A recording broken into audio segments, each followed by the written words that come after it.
안녕하세요. 저는 결혼이라는 지옥문을 열 뻔한 여자입니다. 제가 여기에 사연을 자주 듣는 편이어서 평소 결혼에 대한 생각이 정말 많았던 사람이에요. 여기 올라오는 사연들 중에 좋은 글도 많았지만 그만큼 안 좋은 글도 많아서 과연 결혼이라는 걸 꼭 해야 하는 걸까 싶은 생각을 정말 많이 했었어요. 저는 가정을 지킬 자신이 있었지만 저만 자신 있다고 해서 결혼 생활이 행복해지는 게 아니잖아요.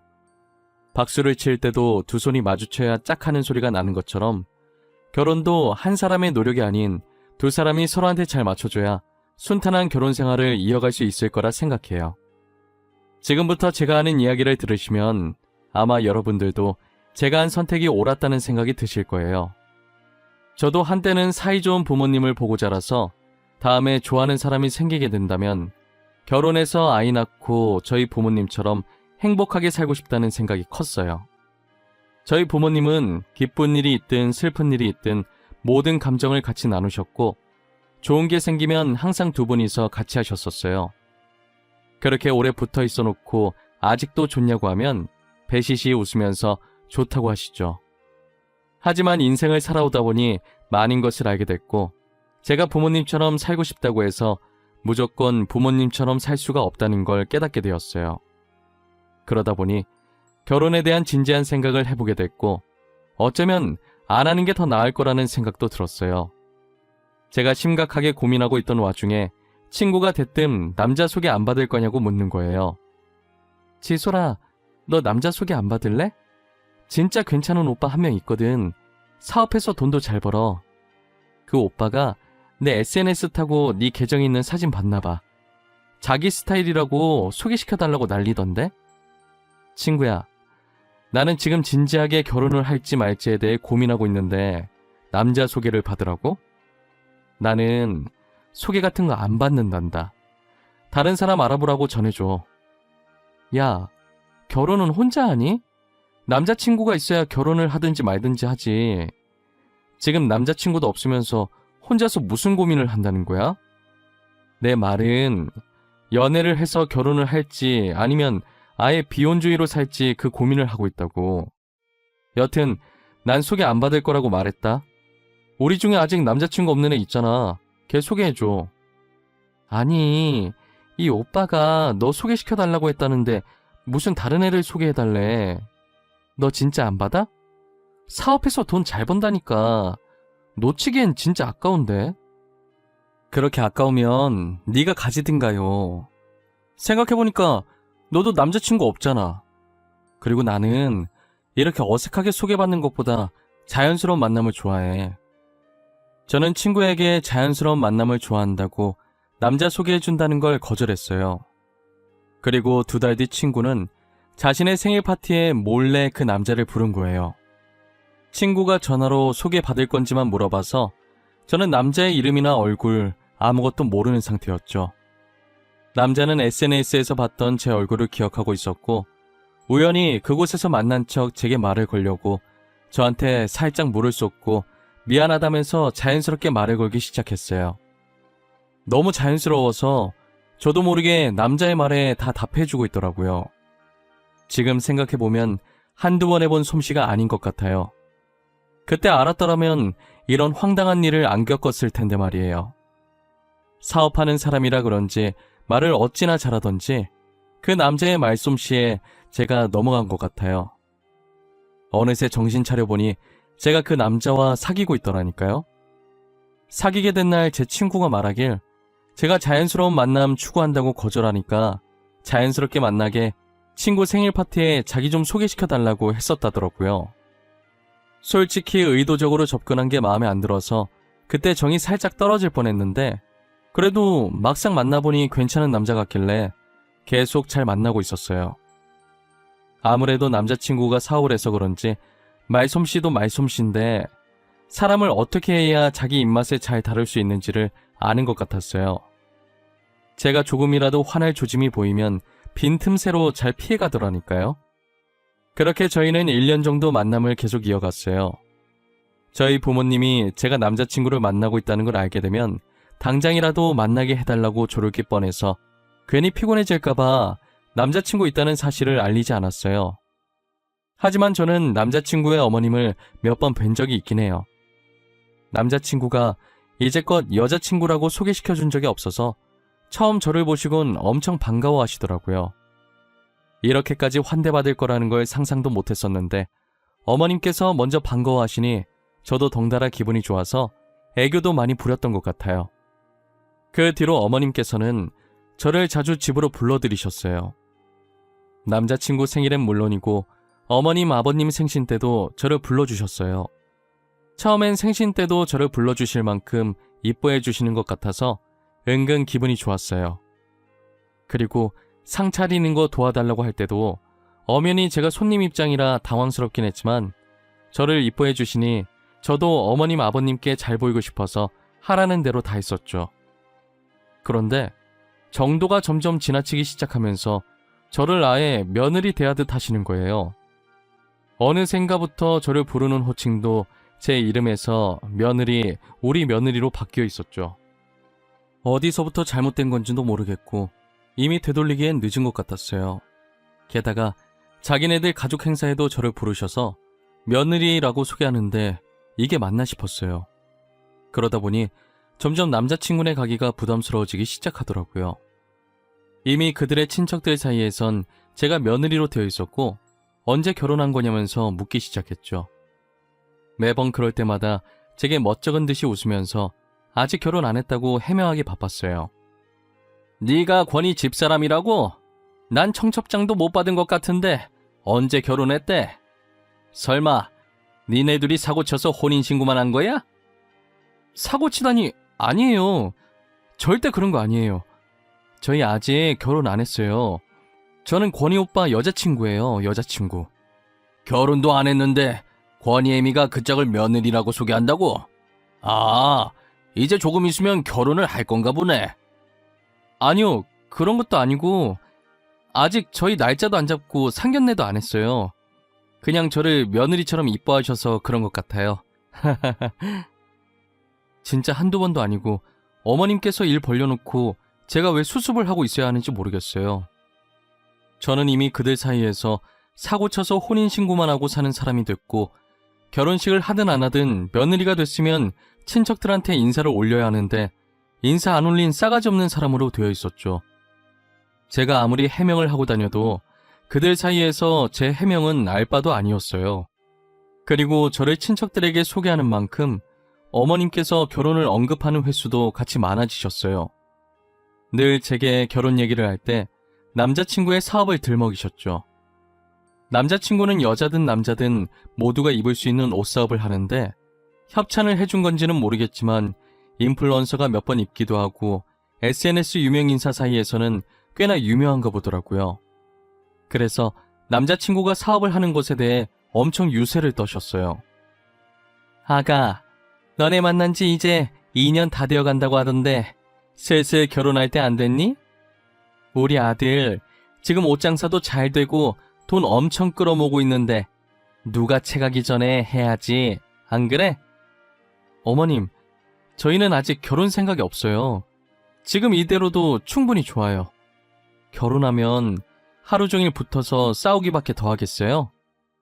원래 부부가 싸우고 화해하면서 정들고 하는 거지 친구끼리도 싸우는데 뭐. 그리고 우리 아들은 결혼 생각이 있는 눈치던데 너는 아닌가 보다. 오빠랑 결혼 생각이 아예 없는 건 아니지만 아무래도 결혼하면 평생 같이 해야 하는데 신중하게 결정하는 게 좋죠. 그리고 저는 아직 연애를 조금 더 하고 싶어요. 그러니? 그래도 결혼할 생각이 아예 없는 건 아니라는 거 보면 결혼할 거라는 말인데 그럼 하고 있는 일 그만두고 지금부터 우리 가게에서 일 배워. 갑자기 그게 무슨 말이에요? 잘 다니고 있는 회사를 왜 갑자기 그만둬요? 저는 지금 하고 있는 일도 좋아요, 어머님. 너도 이제 우리 집안 사람인데 내 가게에 너한테 주려고 그래. 너 우리 아들이랑 헤어질 거 아니잖아. 그럼 일 배우는 것도 나쁘지 않지. 저 말을 듣고 처음에는 무슨 논리인가 싶어서 황당해했는데 당장 결혼할 생각도 없었고 그렇다고 남자친구와도 헤어질 생각이 없었기 때문에 저는 어머님께서 하라는 대로 했어요. 정말 어머님 말씀대로 제가 남자친구와 결혼을 할 수도 있는 거고, 그리고 일 배워놓는다고 해서 나쁠 건 없으니까 이것도 다 경험이라고 생각하고 어머님 가게에서 일을 배우기 시작했어요. 저는 엄청 대단한 가게인 줄 알았는데 조그만 맥주집이었어요. 손님이 그렇게 많은 것도 아니고 심지어 그 손님들마저도 죄다 돈 안 되는 손님들 뿐이었죠. 처음엔 제가 일한 첫날만 손님이 없는 거겠지 했는데 매출표를 보니 그냥 없는 것이었어요. 게다가 값싼 안주 하나에 맥주 하나 시키고 하루 종일 죽치면서 떠드는 손님들이 태반이었어요. 이런 사람들밖에 없는데 계속 가게를 운영할 수 있는지가 의문이었어요. 일을 배우다 보니 점차 어머님께서 저한테 가게를 맡기시고 본인은 친구랑 놀러 다니시더라고요. 점차 자신이 친구들과 놀러 다니고 싶어서 일부러 저를 여기에 붙잡아둔 것 같은 기분이 들었어요. 그리고 자기는 놀러 다닐 돈이 있으면서 저한테는 제대로 된 월급도 주시지 않으셨죠. 제 표정이 좋지 않다 싶으면 저를 살살 달래려고 남자친구와 결혼만 하면 이 가게와 이 가게에서 벌어들이는 돈이 다 제 거라는 듯이 말하고 넘기더라고요. 저는 콩깍지가 무서운 것이라는 걸 이때 알았어요. 제가 어머님 가게가 탐나서 계속 붙어있던 게 아니에요. 솔직히 손님들이 넘쳐나는 것도 아니고 저렇게 벌이도 안 되는 가게가 왜 탐나겠어요? 평소 막장 드라마와 여기에 올라오는 사연들을 읽으며 결혼을 망설였던 저였건만 그 콩깍지 하나 때문에 그런 수모를 받으면서도 저는 남자친구가 좋아서 헤어지지 않고 버텼어요. 지금까지 어머님 가게가 남자친구가 벌어오는 돈으로 유지되고 있는 거거든요. 남자친구 회사 매출이 얼마나 높은 건지는 모르겠지만 어머니께서는 저한테 가게를 맡기시고 본인은 다른 가게를 하나 내려고 생각 중이신 거예요. 지금 있는 어머님 가게도 그닥 썩 잘 되는 건 아니었는데 거기에 또 가게를 낸다고 하니 이쯤 되니까 남자친구 회사 매출이 너무 궁금해지더라고요. 어머님, 혹시 권희 오빠 회사 매출이 어느 정도예요? 도대체 얼마나 돈을 잘 벌길래 가게를 또 낸다는 거예요? 아, 이건 가게가 작아서 얼마 안 해. 이 정도 가게 내줄 만큼은 벌지. 왜? 가게 턱턱 내주는 거 보니까 우리 아들과 결혼이 하고 싶어진 거야? 아니요, 그런 건 아니고 솔직히 어머님이 지금 가게가 잘 되는 건 아니잖아요. 그런데 이 가게 처분도 안 하고 다른 가게 내준다니까 조금 신기했어요. 어머, 잘 안 되긴. 너가 일을 잘해봐라. 금방 돈방석에 앉을 거다. 내가 있을 땐 손님도 얼마나 많았는데 네가 못해서 그런 거라고는 생각도 안 하고. 제가 가게에 들어오기 전 매출표를 봤다는 걸 어머님께서는 모르시는 것 같아요. 일 가르쳐 주시던 첫날 모니터에 떡하니 1년 매출표 띄워놓으셨던데 기억도 못하시는 눈치더라고요. 괜히 여기서 말도 얹었다간 좋은 소리 못 들을 게 뻔하니까 대꾸도 안 했죠. 그런데 정말 이대로 가다간 가게가 망할 것 같은 거예요. 뭘 해야 할까 엄청 고민을 하다가 추억의 음식들을 만들어서 팔기 시작했어요. 거기다 가게에 학생 시절 많이 사용했었던 소품들을 구해서 중간중간 배치해주니 정말 그때 그 시절로 돌아간 기분이 들기 시작하더라고요. 그리고 SNS를 이용해서 그 시절 감성의 사진들과 글씨체를 이용해서 홍보도 하기 시작했죠.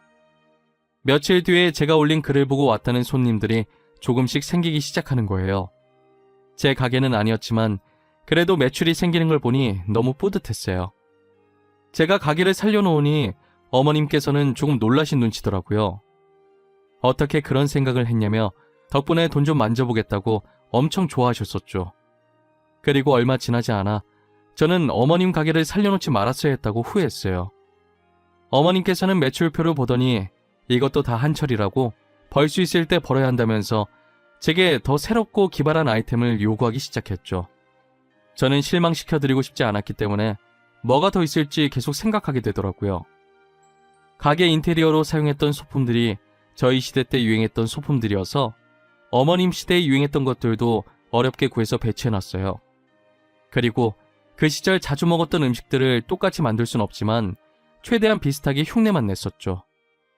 그랬더니 저희 시대는 물론 어머님 시대의 손님들도 많이 찾아주시더라고요.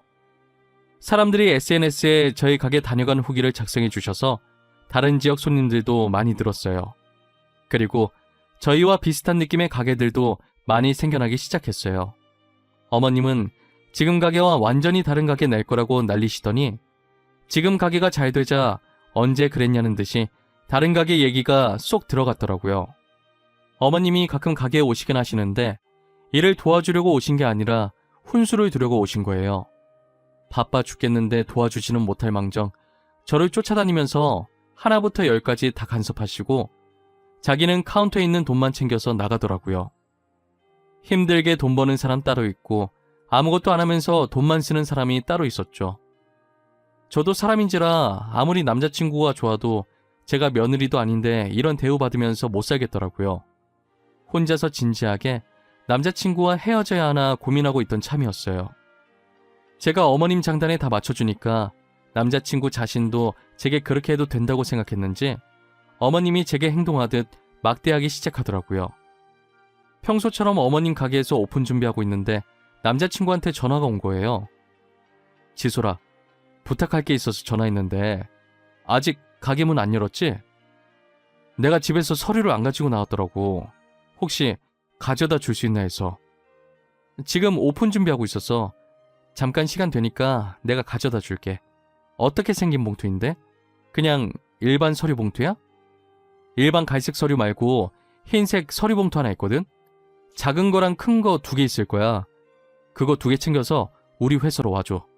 진짜 미안해. 괜찮아. 이거 급한 일이지. 내가 최대한 빨리 갈게. 어디로 갖다 주면 돼? 대표실에 가져다 주면 되는 건가? 아니야. 회사 안까지는 올 필요 없어. 다 와가면 그때 전화 줘. 내가 나갈 테니까. 서류 가져다 주는 것도 미안한데 나만 가만히 받고만 있을 순 없지. 그러니까 꼭 전화해. 알겠지? 그렇게 한번 서류를 가져다 주니 제가 마치 자신의 개인 비서라도 되는 양 이것저것 시키는 거예요. 저는 매번 남자친구가 부탁하면 혹시나 일하는데 서류 하나 때문에 무슨 문제라도 생길까 싶어서 잠시 가게 문을 닫아놓고 불이 나게 서류를 가져다 주고 왔었어요. 제가 계속 가져다 주니까 이게 습관이 돼서 이젠 신경 써서 챙길 생각이 없어 보이더라고요. 남자친구한테 제발 서류 같은 것 좀 잘 챙기라고 하면 건성으로 알겠다는 대답만 돌아왔죠. 그러다 한 번은 남자친구가 퇴근하면서 친구들을 데리고 어머님 가게 놀러 온 거예요. 제가 하루 종일 가게에 박혀서 일하느라 옷에 음식도 살짝 튀고 꾀지지한 상태였거든요. 저는 지금 제 모습이 어떤지 생각도 안 쓰고 그저 반가운 마음에 다가갔는데 남자친구는 저를 보고도 살짝 시큰둥한 반응을 보이더라고요. 안 좋은 일이라도 있었나 싶어서 밑반찬을 가져다 주면서 물었어요. 오빠, 회사에서 무슨 일 있었어? 오늘따라 표정이 왜 이렇게 안 좋아? 혹시 계약하기로 했다는 거 잘 안 된 거야? 아무것도 아니야. 별일 없었어. 미안한데 나 물 좀 가져다 줄래? 메뉴는 천천히 골라도 되지. 메뉴판은 어디 있어? 내가 물 금방 가져다 줄게. 그리고 메뉴판은 여기 있어. 메뉴 정하면 벨 누르면 돼. 다른 거 더 필요한 건 없지? 남자친구가 목소리도 다운되어 있었는데 진짜 무슨 일 있는 건지 엄청 걱정되더라고요. 저는 다른 테이블에 호출이 있어서 갔는데 두 귀는 온통 남자친구 테이블 쪽에 집중되어 있었어요. 제가 그 테이블을 떠나자마자 남자친구의 친구가 저에 대해서 물었는데 남자친구는 어이없는 답변을 하더라고요. 코나, 저분 너랑 되게 친해 보인다. 원래 아는 사이야? 어머님 가게 자주 와서 친해진 건가? 아, 혹시 몇 년째 사귀고 있다는 여자친구? 에이, 설마. 저 사람 그냥 알바생이고 여기서 알바한 지 오래돼서 친해진 것뿐이야. 그리고 나 저런 스타일 안 좋아해 임마. 네가 제일 잘하잖아 내 성격. 하긴 너 깔끔한 거 좋아하지? 더러운 거 질색이라고 근처도 안 가잖아. 그래도 자기 엄마 가게 맡아주는 사람이라고 친하게 지내줬네. 이미지 하나는 더럽게 챙겨요. 더러워서 싫다고 티내서 우리 엄마한테 좋을 게 뭐 있냐? 갑자기 그만둔다고 하면 골치 아파. 야 됐고 뭐 먹을지나 정해. 아까 정했어도 벌써 정했겠다. 친구한테 저를 그저 어머님 가게에서 일하고 있는 알바생으로 소개를 하더라고요.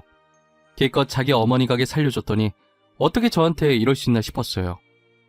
지금껏 뭘 위해서 이렇게 음식까지 옷에 튀어가면서 열심히 했나 싶은 생각이 들더라고요. 누구는 음식 묻히고 더러운 게 좋아서 잘 다니던 회사도 그만두고 이러고 있냔 말이에요. 제가 그동안 남자친구의 성격을 잠깐 잊고 지냈던 것 같아요. 남자친구는 사업한다고 남들에게 보여진 자신의 이미지를 엄청 챙기는 사람이었거든요. 언제 어디서 아는 사람 만날지 모른다고 항상 제 옷차림을 단속했었어요. 그렇게 이미지 챙기는 사람이 여자친구가 이러고 있는 거 뻔히 알면서 여긴 왜 왔나 싶어요. 가게도 제 가게도 아닌데 어떻게 되든 알바도 아니고 당장 앞치마 벗고 나가고 싶은 심정이었어요. 그래도 다른 손님들은 죄가 없으니까 오늘까지만 하고 남자친구랑 헤어질 생각을 하고 있었죠. 남자친구가 메뉴를 정한다고 저를 부르는데 저기요 이러더라고요. 순간 욱해서 들고 있던 행주를 패대기 치고 남자친구가 있는 테이블로 갔어요. 아무렇지 않게 저를 철저히 알바생 취급을 하면서 주문하는데 제 손이 부들부들 떨렸죠. 오늘만 참자. 오늘만 참으면 이제 이 집안이랑은 끝이다 하고 있는 와중에 눈치 없는 남자친구의 친구가 또 제 얘기를 하기 시작하더라고요. 도대체 나이가 몇 살이길래 아직도 번번한 직장 없이 여기서 알바를 하냐면서 여기가 회사 다니는 것보다 시급 세서 붙어있는 거냐면서 비아냥거리는 거예요. 저는 솔직히 자신의 친구가 저를 웃음거리로 만들면 그만하라고 막아줄 줄 알았거든요. 그런데 남자친구는 막을 생각은커녕 웃으면서 친구 말에 맞받아치고 있더라고요. 저도 그 소리를 듣고 있으면서 슬슬 화가 머리끝까지 올라오기 시작했어요. 당사자 앞에서 저렇게 행동하는 건 그냥 저더러 대놓고 들으라고 하는 짓 아니겠어요? 도대체 제가 뭐 때문에 저런 소리를 듣고 있어야 하는지 모르겠더라고요. 잘 다니고 있던 회사도 억지로 그만두게 만든 게 자기 어머니고 다 죽어가는 가게 맡겨놓고 나 몰라라 한 것도 자기 어머니인데 제가 뭘 그렇게 잘못했나요? 그저 남자친구를 좋아하는 마음에 잘 보이고 싶어서 시키는 대로 했고 가게도 살려놨는데 그게 그렇게 잘못한 건가 싶은 생각이 들었어요. 저는 도저히 못 참겠어서 냉장고에 있는 술을 꺼내서 남자친구 테이블로 갔어요. 그리고 술병을 까서 그대로 남자친구 머리 위에 부어버렸죠. 하나 가지고는 성이 안 차서 테이블에 있던 새 술을 또 까서 부었어요. 주변에서 다들 소리 지르고 휴대폰 들어서 찍고 있고 앞에 있던 남자친구의 친구는 놀라서 아무 말도 못하고 입을 벌린 채 떨어지고 있는 술만 쳐다봤어요. 너 지금 이게 뭐하는 짓이야? 미쳤어? 너 미쳤냐고? 그만해. 야, 너 그만 못해? 도대체 왜 이래? 요즘 술값 비싼 거 알지? 너한테 뿌리기도 아까운 술이야. 왜 그러냐고? 그걸 지금 몰라서 물어? 야, 김권. 넌 내가 그렇게 창피했니? 내가 네 여자친구인 게 창피해? 창피해. 너 이러고 있는 꼴 누구한테 소개하기 창피하다고. 그래서 알바생이라고 했다. 왜? 그러면 안 돼? 누구는 좋아서 이 일하니? 어머님께서 하라고 난리를 치시는 통에 회사 그만두고 한 거잖아. 어머님이 나 몰라라 한 가게 내가 살렸어. 더 이상은 못 참아. 결혼도 안 했는데 며느리 짓 하는 거 이제 지겨워. 야, 네가 좋아서 한 거 맞잖아. 왜 이제 와서 난리야? 엄마가 결혼하면 가게 너 준다고 하니까 가게 받으려고 신나서 한 거잖아. 내가 좋아서 한 거라고? 야, 가지고 있어봤자 빚만 쌓일 가게를 누가 감사하다고 넙죽받냐? 나는 너 하나만 보고 버텼어. 너 때문에 가게 살려보겠다고 아둥바둥거렸다고. 내가 언제 너보고 아둥바둥거리라고 했어? 아니잖아. 내 탓하지 마. 그리고 여기서 일하면서 월급도 받았을 거 아니야. 그럼 됐지, 안 그래? 월급? 너 말 잘했다. 내가 또 월급에 할 말이 많거든. 니네 엄마 맨날 나한테 가게 맡기고 가게에 있는 돈 다 가져가면서 나한테 월급 제대로 준 적 단 한 번도 없어. 그건 알고 있니? 저는 남자친구가 어떻게든 제 탓으로 넘기려고 하길래 이제껏 참아왔던 것들을 다 토해냈어요. 남자친구는 제가 한 말에 어떻게든 맞받아치려고 입을 쉬지 않고 놀리는 거예요. 어차피 CCTV 있어서 매일 내가 출근했다는 거 찍혀있을 것이고 통장에 찍힌 입금 내역 가져가서 월급 제대로 안 준 거 노동청에 고발해버릴 거라고 하니 입을 닫아버리더라고요. 남아있던 정도 다 떨어져서 이제 그만 만나자고 다시는 연락하지 말라고 했죠. 저는 더 이상 남자친구에게 미련이 없었기 때문에 어떻게 살든 관심이 없었어요. 사실 제가 SNS 계정이 있어도 특별한 날 아니면 활동을 잘 안 해서 몰랐었는데 남자친구한테 난리치던 날 누군가 영상을 올려서 어머님 가게가 난리였더라고요. 게다가 사람들끼리 말이 전해지면서 점점 사실이 아닌 이야기도 사실처럼 떠들고 다니는 거예요.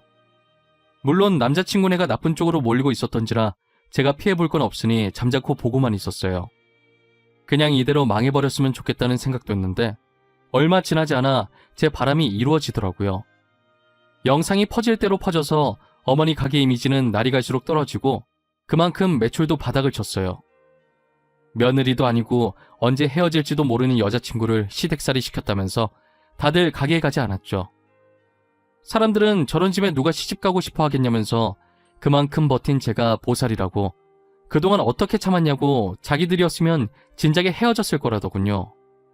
저도 그런 반응들을 보고 그때를 돌이켜보니 이제껏 어떻게 버텨왔는지 모르겠어요. 어머님께 온갖 일을 당하면서도 남자친구가 좋아서 다 맞춰주며 살다가 남자친구한테 정이 떨어져서야 정신을 차리고 빠져나올 수 있었잖아요. 몸과 마음이 자유로워지니 연애 같은 건 하지 않겠다는 생각과 함께 혼자가 최고라는 걸 뼈저리게 느꼈죠. 저는 다시 회사에 다니고 싶어서 이곳저곳 열심히 이력서를 넣고 있었어요. 면접 보러 오라고 연락 온 곳이 있어서 나가려는 찰나에 아버지께서 서류를 놓고 왔다고 집에 가는 길에 잠시만 들려서 주고 가라는 거예요.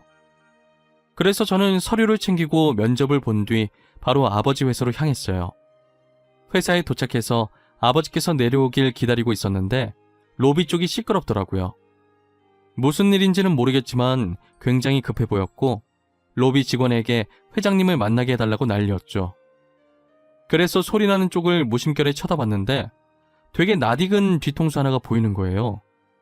뒤통수뿐만 아니라 목소리도 전 남자친구와 흡사했어요. 가까이 가보려다가 직원들이 아버지께 인사하는 소리에 다시 몸을 아버지 쪽으로 틀었어요.